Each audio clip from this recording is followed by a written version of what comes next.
The NBA 2K26 builder is finally here. Evan and Stacks just did the full stream on NBA2K's Twitch. We got a bunch of new news. Make sure you guys drop a like on the video, subscribe to the channel, and turn on notifications so you never miss a video for NBA 2K26 news. Let's hop right into it. We got a lot of information to go over, man.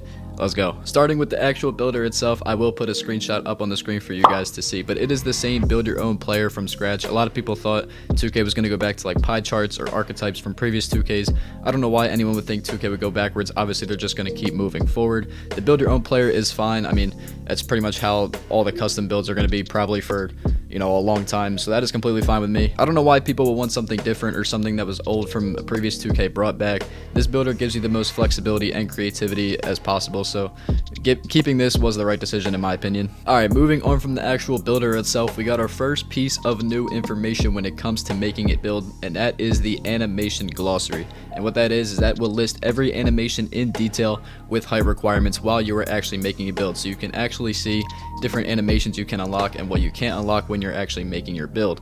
And then you can also search up the names of a specific NBA player if you're going for that animation, and then once you search it up and you can click on it, you will see all the requirements you need for that animation to be unlocked. This is huge in my opinion. Now people won't be missing certain requirements for, say, dribble moves or a dunk animation by like 1 point. Say if you need like a 93 dunk to get a certain dunk and you only put 92, or if you need like a 90 ball handle for a certain rating and you only put 89, that issue will be fixed. You also will be able to see that obviously while you are making your build, so you don't have to finish and you know, complete the build and then go into the city, go into the animations tab and look through everything to see if you get it, and having to, if you don't get it, having to delete the build and restart or tweak the build and stuff like that. You'll be able to see everything while you were in the builder making it. Next up, we have another new feature called build by badges, which is a new feature to help make your build around a certain badge. For example, during the stream they pulled up Shifty Shooter, which you can choose between bronze, silver, gold, Hall of Fame, and legend. That's not just for Shifty Shooter, that is for every badge obviously, but for the example that they used, they pulled up Shifty Shooter and they clicked on Hall of Fame, and then it pulled up you need a minimum of a 96 mid-range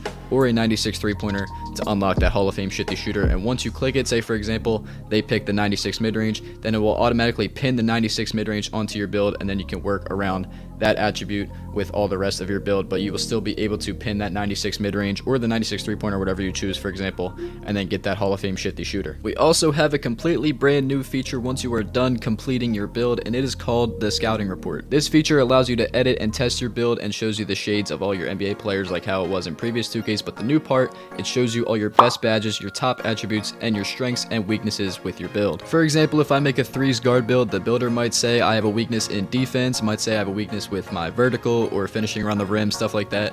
It'll all depend on what build you make, but it will definitely tell you your weaknesses and some other things you might not be able to do when it comes to playing competitive game modes. Another new thing you will be able to see in the builder is body types. They added a couple new body types maybe, and then you'll be able to see them in the builder, so you won't have to go to like the Gatorade facility or something after you complete your build to see what body types your build unlocks. You can see that all in the builder, which is another huge W and another big time saver. Next up, we have badge perks. Now this is not a new feature, this is just a feature that has been reworked for NBA 2K26.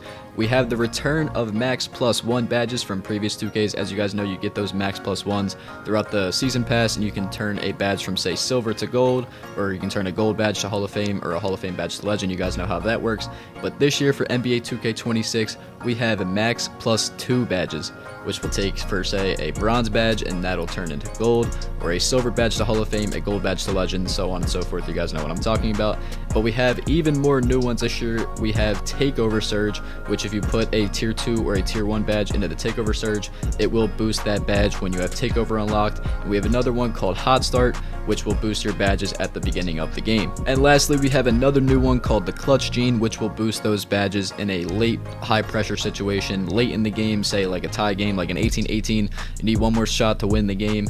Those Clutch Gene badges will most definitely be boosted. I'm just going to go over this feature super quickly. There is a new thing called height balancing. That's just what they called it. I don't think it's anything new, but they are trying to make builds a little bit more diverse. You know, it's nothing too crazy, but now the max height for builds, it was previously 7'3", but this year you can now make 7'4" tall builds. God only knows what a 7'4" build is going to look like on the court, man. A 7'4" post scorer is going to look absolutely insane, but I'm sure the Victor Wembanyama template build will now be 7'4" instead of 7'3", and they also said something about Zach Edey as well, so maybe we can get a Zach Edey template build that will also be 7'4". I don't know, man, we'll have to see, but that is going to be very interesting. Moving on to takeovers. This is one of my favorite parts of the entire stream, one of the best parts of news, at least in my opinion. Unlike last year, you will not have to grind any takeovers. You do not have to play a certain games at level 3 takeover to unlock level 4, and another like 15 games at level 4 takeover to get level 5. You will be able to unlock level 5 takeover right away, no matter what takeover you pick. Other than that, the takeovers work the exact same way. There is a couple less takeovers than last year, I'm pretty sure. He said there's in the 40s this year. I don't know what there was last year. I think last year might have been, what, like 70? I could be wrong though, but they did definitely shorten the amount of takeovers this year, but it does pretty much work the exact same. There is, you know, once you get to level 5, you get like those certain, you know, attributes boosted, like say 10 or 15, and then vice versa for like level 4, level 3, but it won't be obviously as much of a boost. And then once you get to level 5, it will be the biggest boost, and then you can actually get the takeover unlocked. Now, call me crazy, this might be a hot take, but in my opinion, this is one of my favorite things of 2K news ever. 2K announced that there is custom takeovers this year, and that is you can pick, I think they said 3 attributes. I think pretty much every takeover is 3 attributes. You can pick whatever 3 attributes you want to have your takeover boost, and that is insane. If I have a guard build, I could pick, say, my 3-pointer, my ball handle, and say my speed with ball. And those are my 3 attributes, and you can name the takeover whatever you want. Not that the name really matters, but you can pick whatever 3 attributes for your takeover to boost. That is the most important part. If I'm like a lockdown, I can pick my perimeter, steal, and say speed. You know, if I'm a big man, I can do offensive rebound, defensive rebound, and block. You can pick whatever 3 attributes you want to boost your takeover, which is one of the most underrated things of the entire new system, in my opinion. I don't know. Might call me crazy, that might be a hot take. I think custom takeovers is a really good idea. Everyone in the chat, when they announced this, was going crazy. I was too. I think that's one of the best new features that they've added in a while. Next up, we have another new feature that 2K kind of breezed through kind of quick. A lot of people might have a lot of questions about this one, but it is called build specialization. And with every build that you make, with every save file you have, you'll be able to pick from one of the 5 categories, which are finishing, shooting, playmaking, defense, and rebounding. And say if I have a guard build and I pick the shooting category, there will be a certain amount of quests. I think he said there's 9 quests that you have to complete in order to unlock a shooting boost, and that will boost you in game, I'm pretty sure. But it is all quest based, so whichever category you pick, you have to complete. I'm pretty sure he said 9 quests. You have to complete all of those quests to get the boost in game. Now, the last thing we have to go over today is cap breakers. Now, the cap breakers are back. They are back for NBA 2K26, but they work a little bit differently. Now, they didn't tell us in specific how we earn cap breakers, like how it was in the rep system at Starter 3, Veteran 2, and Legend 1 in the big rep system in NBA 2K25, or hitting level 40 in all the seasons. They didn't specify how we earn the cap breakers this year. They just told us how they work. And once I show you how these cap breakers work, you guys are probably going to be a little bit confused, but I'm going to try and explain it as best as I can. Now, what they said is that if an attribute is high, say if I have an attribute in like the 80s or the 90s, and I go to upgrade it with my cap breakers, it won't be able to get that much of a boost. You only might be able to upgrade it like 1 or 2 points. I don't know if you'll be able to put like an attribute in the 90s. Say if I have like a 93 pointer, I don't think you'll be able to go +5 on that to get it to 95, but you might be able to go like +1, +2 to like 92, for example. But with your attributes dropping, say if I had like a 3-pointer in like the 70s, I might be able to upgrade it like +7 or +8 to get it like to a 77 or a 78, so on and so forth. You get the idea. If I have like an attribute in like the 60s or the 50s, I might be able to upgrade it like +9, +10. Then if I keep going all the way down to like an attribute in the 40s, the 30s, or even down to 25, you might be able to get an upgrade. I think what I saw in the screenshot, I think the highest was maybe +14 or +15, but who knows, maybe if it's a 25, you can go like +20. That might be insane, even though that's not going to be so much of an upgrade from like 25 to like say 45 or 50.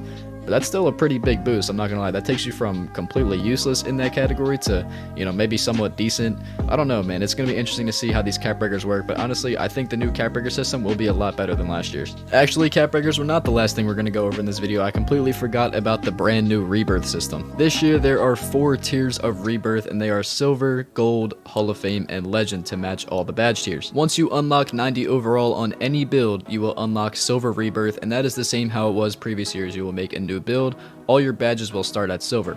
But once you unlock 95 overall, I guess if you hit like one 95 overall build, it will get gold.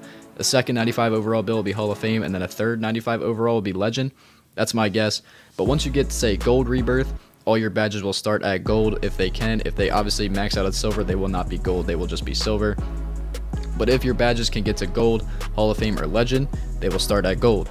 And then if you get Hall of Fame Rebirth, the badges that you can get on Hall of Fame or Legend will start at Hall of Fame. But if you can't get them to Hall of Fame, they will start at gold, and then silver, and then all the way back down. And then same thing, if you get to Legend, your Legend badges will start at Legend. But if you do not have the badge on Legend, it will just start at Hall of Fame, gold, and silver, so on and so forth down the chain. Hey, y'all can call me crazy, but I think everything that 2K has added for this year, or have changed or tweaked from a previous 2K for 2K26, I think is honestly an upgrade from a previous year. I feel like every new system and everything that they've added, I haven't seen anything that was bad. I think everything for 2K26 in terms of the builder is a huge W. You guys can disagree with me if you want on that, but in my opinion, I think everything that they've added or changed is, you know, in a better form than it was in a previous 2K. I think everything is a W. Again, that might be a hot take, but that's just my opinion.